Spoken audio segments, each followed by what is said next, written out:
This podcast is brought to you by Free Buddhist Audio, the Dharma for your life. Our work is funded entirely by donations from our generous listeners.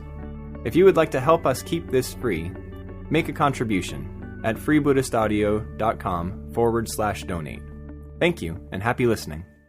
I'll start off by telling you the story of the return journey, just briefly, and then just unpacking some of the themes and the motifs that come up in the story and relate them to the Buddhist teachings, obviously. But as you're listening to me, also think back on your meditation and you're relating it a bit to your own lives as well, because that's the whole point of these stories. How does that relate to me? How does that relate to your life? So maybe see if you can listen to me in that vein.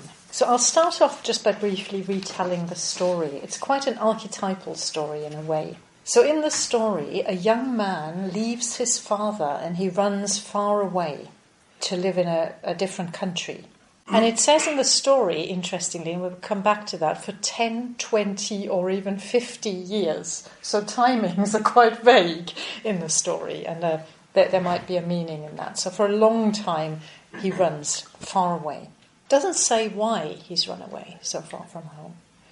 So then the older he gets, the more needy and destitute he becomes. And he's kind of roaming about, and as he's roaming about, he unexpectedly, without knowing it, approaches his native country. And in his search for work, food and clothing, he comes upon the city where his father has settled. Now, he doesn't know that his father has settled there, so all of this is by coincidence, and he doesn't really know it, but he just sort of stumbles upon the city where his father has settled. His father, in the meantime, has been searching for him in vain, and he's never forgotten him. And despite being quite rich and successful, his father hasn't been happy. He's been longing to be reunited with his son, and especially as he was getting older, he was thinking of his death approaching and really wanting to share and give his riches to his child. So the son unexpectedly arrives at his father's house and is looking for work. But on seeing all that wealth and beauty and his father sitting there, he just runs away and thinks, oh my goodness, this isn't for me. And, I need to go and find a poorer village. He doesn't feel worthy of finding work in such a rich place. But as he comes to the house, his father recognizes him and he excitedly sends his servants to run after the son and says, get him back here, call him back. But the son misunderstands, so when they run after him, they think that they're after him, they're going to arrest him, they're going to throw him in jail for something that he's meant to have done. So he is frightened, he runs away, and when they grab hold of him, he faints, he sort of falls down in a faint. So then his father realizes that his son is so estranged from him that he really, he has to be patient. He's got to try to bring him closer to him a little bit more gradually, sort of employing what's called in Buddhism skillful means. So in a way, sort of tricking him, doing things gradually, because he's not ready for just being reunited with him. So he asks his servants to hire him as a labourer. And so the job he gives him is to shift this huge heap of dirt. And the son very happily accepts this. That's the kind of work that he's been doing all along. And after working like this for years, so he lives in a hovel, he shifts this huge heap of dirt, his father kind of dresses himself in some rough clothes and sort of joins him on the heap of dirt, and he says to him, look, you've been working here really hard for years, been very impressed by your hard and diligent work. I want to give you a promotion, I give you some lodging near my mansion. And he gives him sort of a more responsible job of looking after his wealth, basically. And at that point, the son accepts that. So he accepts more and more responsibility, becomes responsible for handling the treasures and the possessions of his father, gradually, until he feels quite comfortable going in and out of his father's mansion. And doesn't any longer feel intimidated, but he still lives in what's called, they call it a straw hovel nearby. So he still lives very, very fully, but he's no longer intimidated. And the old man says to him that you're like a son to me, and that he would like to share his wealth with him. And his son sort of grows in self-esteem and confidence, and eventually comes to regret his former life, thinking, why did I live like that? I didn't need to do that. And then finally, on his deathbed, the father reveals to him that he is indeed his son, and he's his father, and that actually, he says, you're going to inherit my riches, you're my son. And at that point, the son is overjoyed, can't believe, and he says, so all this, without any mind or effort on my part, these treasures have come of themselves to me. So that is the story. And I don't know whether some of you have had a Christian upbringing and might sort of feel a little bit almost like they recognise the story, because there is a similar story in a Christian in the Bible called the prodigal son, where also a son sort of gets very estranged from his father, comes back, gets forgiven. But there are some. So there's some similarities of the Christian story of the prodigal son in the plot of a wayward son getting lost and later finding the way back to their father. But there's also a crucial difference between the two stories, because in the Christian story, the son was sent away from his home because of having behaved badly, broken the rules, not conformed. And then he's later forgiven for this. So behind that is kind of this thinking of human beings as originally sinful and guilty and having to be forgiven. While in the Buddhist myth, it's more the son gets lost. You don't even find out why he's wandered away. It's more he's got lost and confused out of ignorance and forgetfulness rather than having done anything wrong. So the Buddhist view that is sort of lies underneath that is that we need to clear away this dirt, like the heap of dirt of ignorance and delusion which hides our true jewel-like nature. So it's a very, very different kind of belief of what human beings are. So the Buddhist myth is that we need to clear away the dirt and then a jewel will be revealed. And the human predicament is our sort of that we have this distorted way of looking at reality through a kind of murky lens, just like that son couldn't really see that the father wished him well, that he wanted to get him back to the house in order to be reunited with him. He thought he was persecuting him and he was going to throw him in prison. So it really shows his distorted view and irrational fears and misunderstandings arising from that. And so in Buddhism very much it's believed that is our problem as human beings, that we see things in a distorted way. We don't see them clearly as they really are. But not that we're poor sinners, like in Christianity, very different. So in the White Lotus Sutra, the story illustrates what's called the Bodhisattva path. So a Bodhisattva is an enlightened being. So it's the path of compassion. So the White Lotus Sutra in itself says that the path of compassion and of the Bodhisattva is higher and richer than that of the Arahant, of somebody who only aims for individual liberation and enlightenment for himself only. And I think Ratnaprabha was talking about that in his talk a few weeks ago. That's the Mahayana view, that the highest path is the Bodhisattva path of compassion. So the Buddha is saying to his most advanced disciples and followers with this story that the Arahant path was only kind of a step on the way, skillful means from his point of view, a more understandable and attainable goal for the level of understanding of the people the Buddha was teaching earlier in his life. So, when the son sort of works for years and years, clearing away the heap of dirt, what you could see that as is he's clearing away sort of his negative emotions, his delusions, his wrong view of seeing things.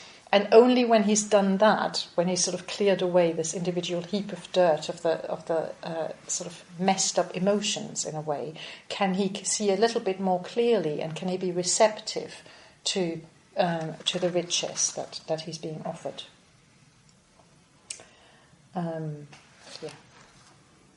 So the story is also related to that of the hidden jewel. So you might remember that before we started talking about the Mahayana teachings, we had as a theme here briefly the story of the hidden jewel, where drunk man, his friend sewed a jewel into his garment, and the friend, a little bit similar to this young man here, lived sort of for years in poverty and couldn't make ends meet and kept looking for sort of menial work. And then after years, his friend gets reunited with him and says to him, "But what are you doing? You've had this jewel all along, didn't you realise?" And he didn't realise. Now, in that story of the hidden jewel, the difference between that story and this one of the return journey is that the friend is reunited with, the friends are reunited, and in fact his friend quite roughly and abruptly says to him, "For goodness sake, don't be so stupid, here is the jewel," And the implication is that his friend is just, then realises and can live in a different way. While in the story of the return journey, it needs a very gradual approach, because this young man is just too far away from even knowing that there's any jewel anywhere inside him or anything that worthy inside him. He's just too scared, so he needs to be sort of led to it, sort of step by step and gradually. So the two stories show sort of the difference between abrupt method of showing somebody, the truth or how things really are, and showing them gradually. So I'll just go through, I want to mainly go through some of the motifs in the story in more detail. So this section of my talk is really based on this. I don't know if it's actually still in print. I think maybe it's going to come back into print. But there's this book by Sangharakshita which is a commentary on the White Lotus Sutra, which is called The Drama of Cosmic Enlightenment. And it's quite something. It's really very interesting. So if any of you ever think of reading the White Lotus Sutra, this is a good companion book to have, to just sort of unpack a little bit the meaning of these stories. So I'm going to try and relate these themes also to my own experience a bit on the spiritual path so far. And the other thing I just want to say, it's very... the story is about a father and a son, but it could equally be, I think, about a mother and a daughter, or a child and a parent. So being a woman, I think I will sort of make that point as well, and not just think about it as parent and child of any gender, actually. Because I think the point of the story is that somebody who's got very lost and confused and is quite immature in their spiritual development, being shown gradually the way by somebody who's more mature and more developed, like a parent figure or a teacher figure. And so whether that's male or female doesn't really that much come into it. So let's start with the first motif is really the separation of the son from the father, or the daughter from the mother, the child from the parent. So what might that symbolize? And what Sangharakshita talks about in his commentary is an alienation. There's often an alienation of our physical and psychological state from our spiritual longings and ideals. So if you think, Sangharakshita, a bit controversially now, talks about it in terms of lower and higher development or evolution. But some of you might have come across this, the sociological model of Maslow's pyramid. If any of you come across that, if you think about it, before you can sort of develop spiritually or even emotionally, your basic physical needs of sort of food, shelter, clothing, have to be taken care of first. If you're so poor, so deprived that you don't have your physical needs met, you're not going to be receptive to anything higher than that, any more subtle needs than that. So there is a kind of hierarchy in that way, in that first of all you need to look after the basic needs of somebody before they can be receptive to the higher needs.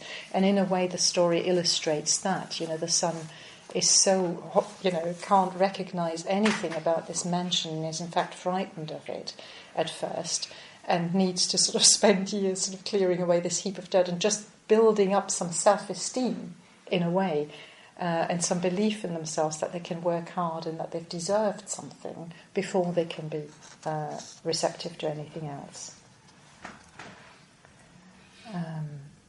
So another way of thinking about it is also that it's only when we have our physical and emotional well-being looked after and we're quite stable and integrated, I suppose, physically and emotionally, that we can look at life and ask, well, what can I contribute? What can I give to this situation? Rather than always coming from an attitude of lack of what do I need, needing something, being very needy.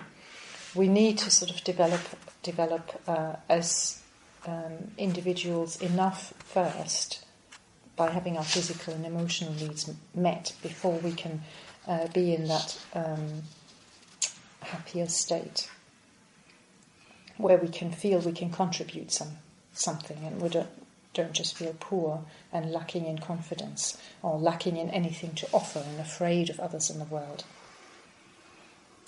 So then following on from that, there is the parent's material wealth. So what does that symbolize? It might be a bit confusing to find that in a Buddhist story. Well, it symbolizes kind of the father's or the parent's spiritual treasures, really.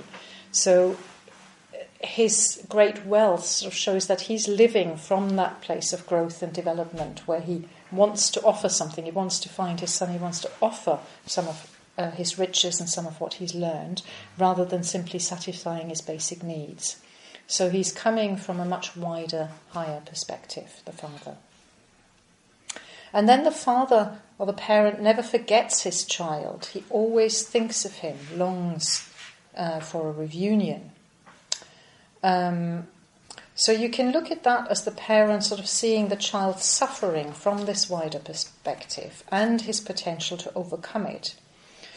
And although the son or the child from a small perspective is unaware of all of this and full of fear in relation to life, it's kind of has this tunnel vision, the parent can see the potential and they can try and help them reach it. So in a way we can think of the father and son or the parent and child as two, also we could think of them as two unintegrated aspects of the same person, of us maybe. Sometimes we have these aspects of feeling very low in confidence, and then we might be very confident in another area of our lives.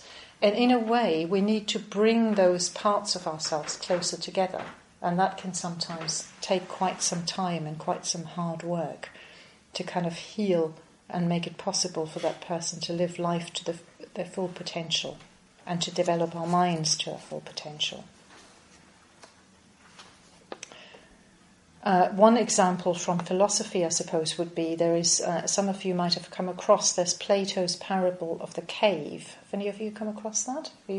So it's basically a parable where some people are living inside a cave and quite a dark cave, a little bit of light coming in from the top, and can only see shadows on the walls, people moving about, sort of outside a cave up there.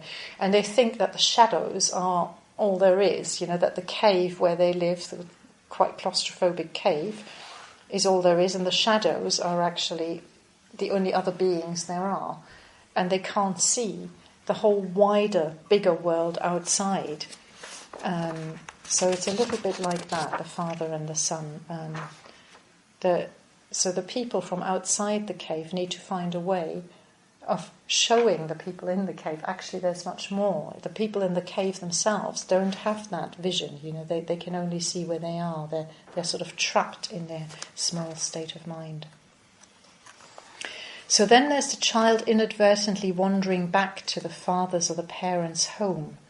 And he's sort of stumbling about in his search and distress and confusion, and then sort of quite unconsciously comes upon someone or something trustworthy. You might recognise that from your lives, how that sometimes happens. You feel quite lost, but you come across something or you come across someone offering you something.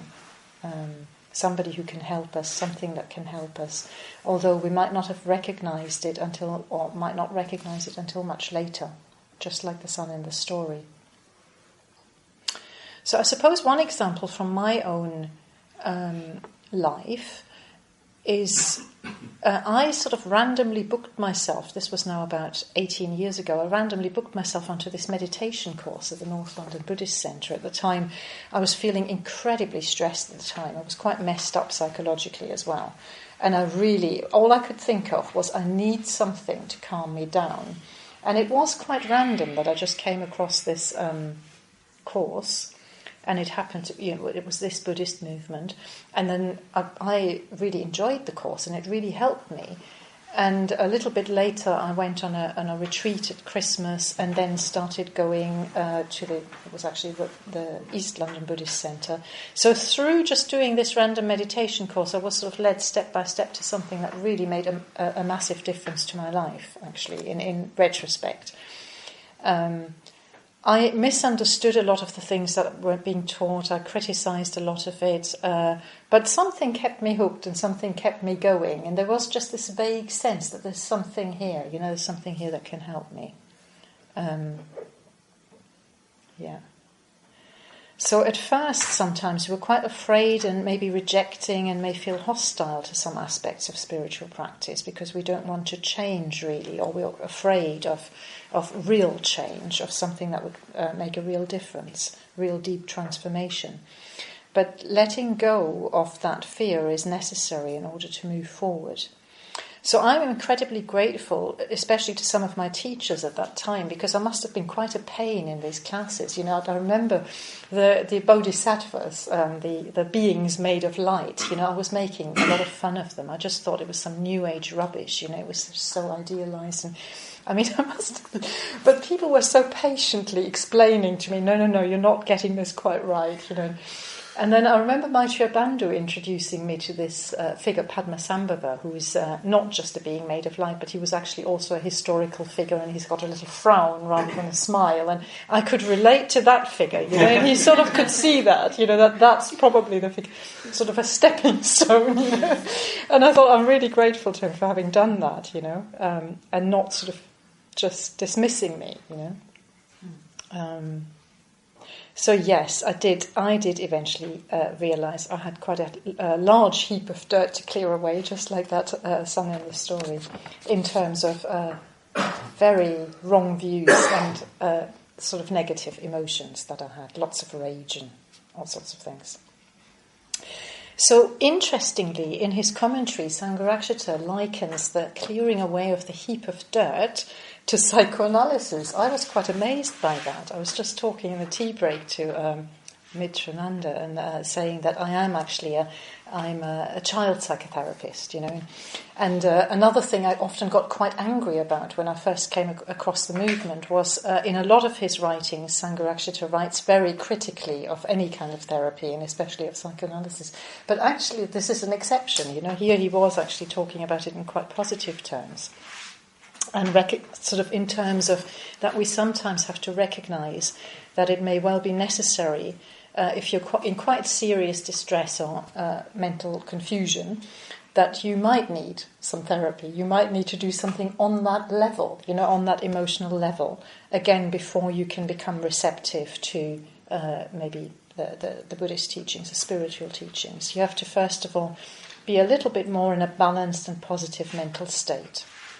And that was definitely my experience. I had to become much less angry and depressed before I could be receptive to the more positive teachings and could take on board and could even access, in a way, the more positive, brighter emotions, really. And also, before I could realise, and again, it's a bit like in the story, isn't it? Before I could realise that I was contributing a lot to my own unhappiness, Like this son, he's just confused, he's living in poverty, he doesn't need to. It's because of his limited view, and that was the case with me, definitely.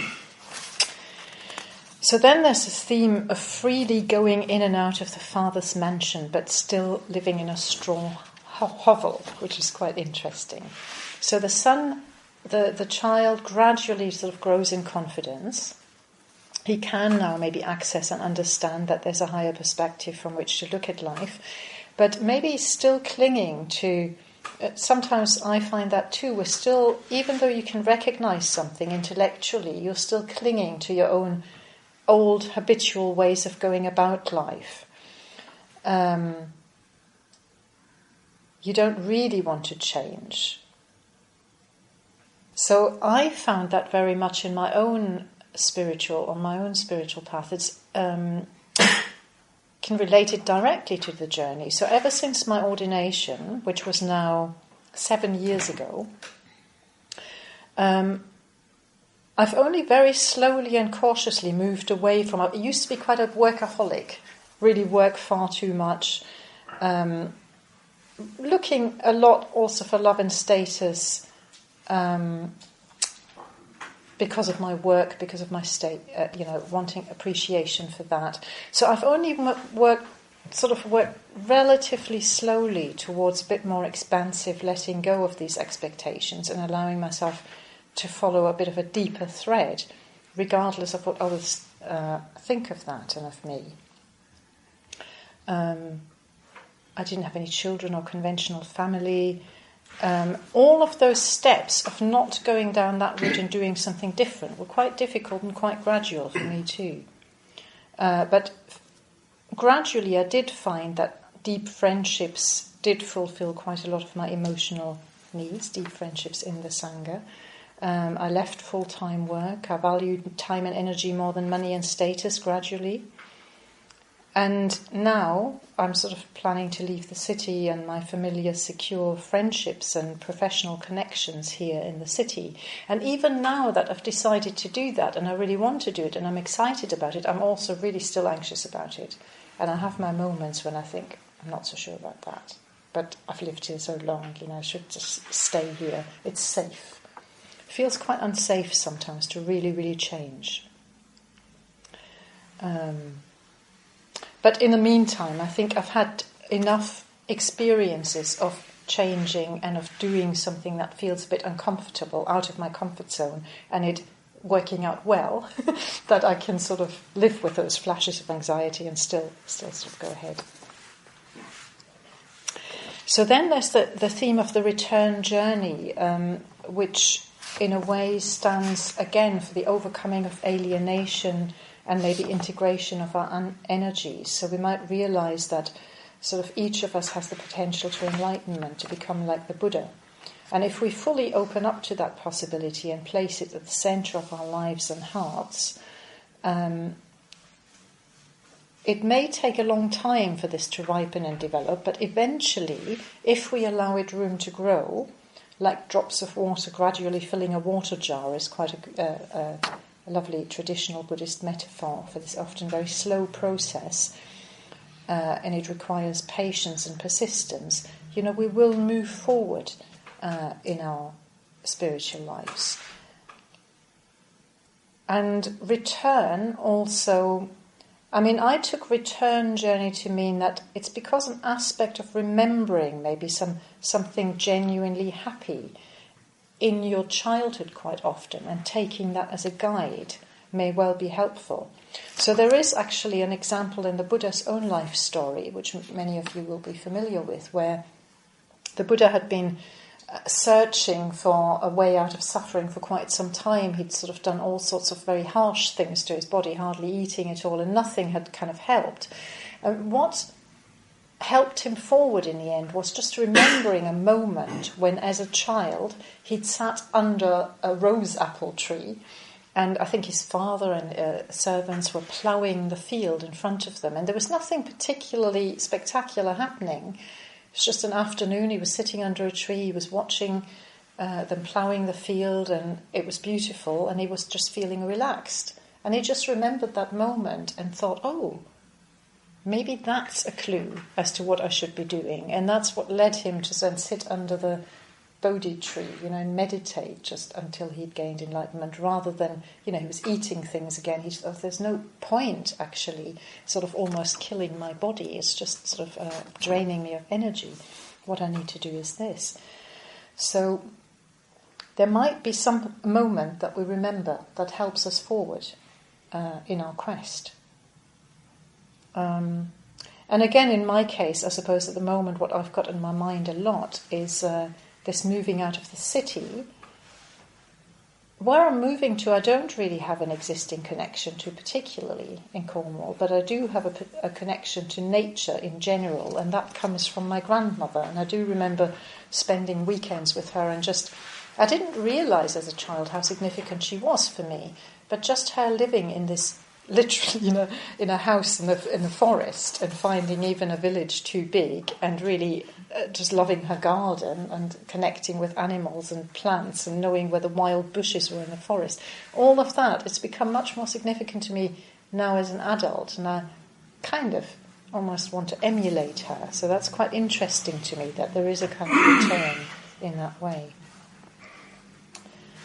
And then I don't know if any of you might have had the experience of only a year later in life recognising the significance of certain people, certain things, certain decisions, and how things connect up in your life. You didn't really know they'd connected up. They might have seemed quite random at the time, but then something, somehow, sometimes connects up in a really mysterious way. I had that with my when I became a therapist, actually. When I started my therapy training, I was a teacher at first, and then I trained as a therapist.